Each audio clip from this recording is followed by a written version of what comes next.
Plenty of people come to beautiful Beaufort by the sea, but they're not yet about we. We across the bridge and things like that, you have to take a journey. Then Hunter would be in the epicenter of who we be. And we be Gullah Geechee anointed people. You come to this your place, they call St. Helena and things like that, from way back of yonder, where the Spanish moss and things still hanging down, with gray beard, where you could have Yeti, with your ancestors and things, all shouting in the prayers house, and that sound just a ripple out all around we. Oh yeah, upon St. Helena, Gullah Geechee, the who we be. Folks need to know who they are, where they came from, what they contributed to this country, and what do they still have that will allow them to contribute even more. There's no Penn Center without the Gullah community.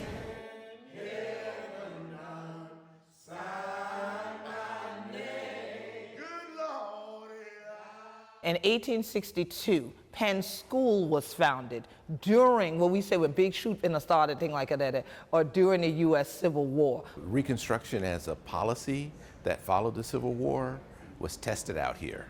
And so a lot of the successes of that policy, of those policies, were then implemented in other places like Texas, Alabama, Mississippi, and things like the Freedmen's Bureau and the sort of proliferation of public education.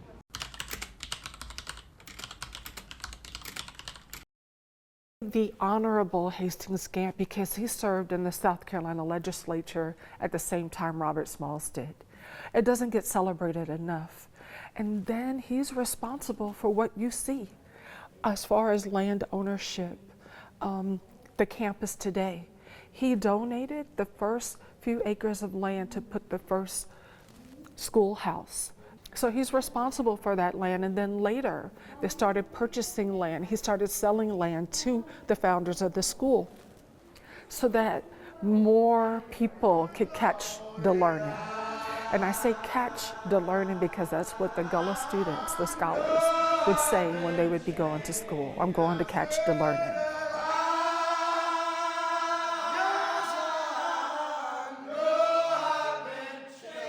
So it was the first trade, agricultural, and normal school ever founded and ever formed in America. There were other quote-unquote Negro schoolhouses that proliferated St. Helena Island as well after the forming of the Penn School by missionaries that came down from up north. The students, especially starting in the 1890s and onward, started building buildings. So most of the buildings here are over 100 years old. A majority of them were built by students in the early 1900s. So as a little girl coming up, and then later, into high school and all of that, and even coming back from college, when we would have a hurricane and a building got damaged at Penn, or even we just saw that one of the buildings was kind of starting to look a little rough, and it needed some fixing, as we would say, and some painting, that was done by the community. It wasn't done by anybody else. St. Helena Islanders don't look outside except to Jesus to save us. We don't look for outsiders to save us. We know who we are, and we can hold up we don't think. Just more than we. So this collection of pictures here, who would all be on this wall? Yeah, these are the some of the early boarders, and then some of the early teachers that were associated with the school, because they did try to use a lot of African American educators. Mm-hmm. So this is a really important place for educating African American students with professors that look like them. There's an idea about self-sufficiency and to sort of create rounded students. They did have some really dynamic arts and sciences, but they also had practical skills like teaching them agrarian skills, because this was largely a farming area, and so those came in handy. A lot of the students here went on to higher education at places like Hampton University in Virginia and Tuskegee University in Alabama. So my life growing up here, my parents, my aunties, my uncles, all of them attended Penn School. So it only became a new place or had a new name after it closed as a school in the 1950s, and then St. Helena School opened up as a public school instead of a missionary school. Interestingly enough, you know, Penn School itself, the old Penn School, was founded in 1862 as a place to pretty much transform Africans into Americans. And not much emphasis was placed on preserving the Africanisms in the Africans. There was a lot of harshness, there was a lot of brutality against the language. If they began the people to crack your teeth like this, that was a problem. I grew up here. Gullah was just a word people used. It got popular because you realized your value, that you were worth something, and people put you on the side. But we knew that we were just as important as anybody else. Because living here, and what they told us, always remember who you are and whose you are. We kept your language in your pocket. Keep my language in my pocket. Don't throw them away. So fortunately, my family code switched. Otherwise, I couldn't crack my teeth like this now. Okay, so they knew, oh, in that atmosphere, I'll speak like this. But when I get home, I can crack them like this, or I can speak this way. When my elder siblings went and came back, they came back somewhat transformed. Speech different. The speech was different. They didn't speak Gullah anymore. They had somewhat polished appearance. And so we always admired Penn School people and Penn School as a place because we thought it was a place that changed people's lives. How did that make you feel that they didn't speak Gullah anymore, or they spoke differently when they came back? It made me feel great. I wanted to go there. I wanted to be a Penn School student. I wanted to leave this Hilton Head Island and go someplace that could change me.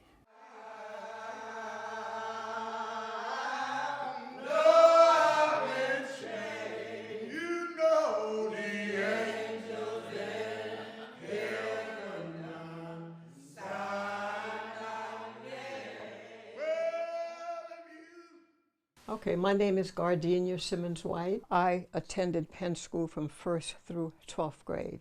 I graduated in 1952, and we were taught at Penn School education is the key. You can go as far as you can go with an education. So after graduation, I went to New York. I spent 40 years in New York. I'm a registered nurse. You have teachers and professors and doctors and lawyers that came from Penn, and farmers and midwives and nurses. The midwifery piece created some of the lowest child mortality rates in the whole state. So there we can see the outcomes of it and the impacts, and really with the data. This is where the Peace Corps workers got their training to go to Africa. This is where Dr. Martin Luther King Jr. spent 3 years here strategizing for the Civil Rights Movement.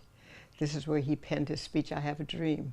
This is where they planned the March on Washington, all here on Penn's campus here. This is Gant Cottage, and this is where Dr. King would stay when he'd come to visit with us. And he would rest here, but also hold meetings inside here in Gant Cottage. What did that mean for the people on this campus to have him here? They understood his importance. They understood what light he brought to the campus, and that he was continuing the tradition of the search for freedom. So even his last book, Where Do We Go From Here, that was published right before he passed away, he started it in 1967 as a lecture to his staff that he delivered in Frizzell Hall, which is our main community center on the campus. So there are a lot of different stories here, a lot of legacy here. But I think the one I'm proudest of is not when my mother attended the school. It was when she was an adult.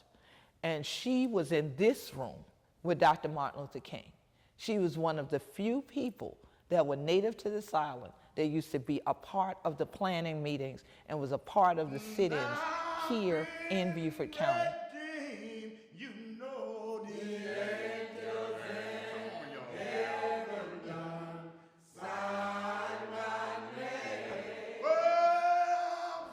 But we had Booker T. Washington.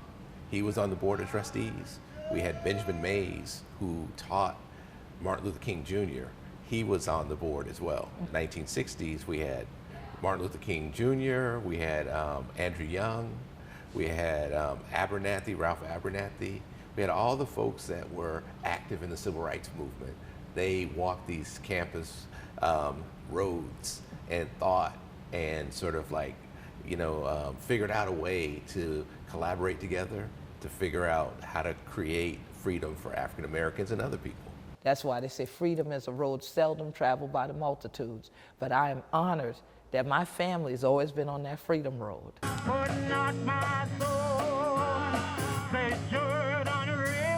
We've taken on an even greater role in being explicit advocates for the culture and for this unique history of the Lowcountry. So Penn Center is our beacon of hope and a place where we can come and feel free, feel emancipated, and make it feel as home. The Penn Center now is a place where you can go and learn more about your history, your personal history, and what Africa has contributed to you as an individual, and what you in turn have contributed because you're African to the community and to the world.